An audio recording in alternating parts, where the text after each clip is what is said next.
કયા દિવસે મારે ઇન્ડેક્સ ચેન્જ કરવો જોઈએ? જેમ કે હું બેંક નિફ્ટીમાં ટ્રેડ કરું છું તો મારે સેન્સેક્સ ક્યારે ટ્રેડ કરવું જોઈએ? આજના એક્ઝામ્પલ સાથે તમને સમજાવું છું. આ બેંક નિફ્ટીનો ચાર્ટ છે. હવે બેંક નિફ્ટીમાં કાલે તમે જોશો ને તો થોડું ભરપૂર સેલિંગ આવ્યું હતું, પ્લસ અહીંયાથી સેલિંગ આવ્યું હતું, પ્લસ માર્કેટ ઓપન થઈને થોડો નેગેટિવ સિનારીઓ બનાવ્યો હતો.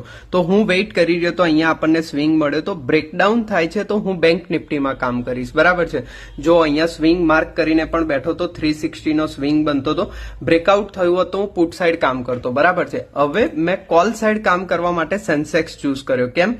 એમાં પણ થોડું સેલિંગ આવ્યું હતું, but market gap up open થયું હતું, અહીંયા સસ્ટેન પણ થઈ રહ્યું હતું અને એક સ્વિંગ આપણને અહીંયા કોલ સાઈડનો જોવા મળ્યો. અહીંયા કોલ સાઈડના સ્વિંગમાં 230 ઉપર પ્રીમિયમ માર્ક કરેલું હતું અને 294 સમથિંગનો અહીંયા ક્યાંક હાઈ વાગેલો છે. આમાં મેં 42 પોઈન્ટ કેચ કર્યા. બરાબર છે.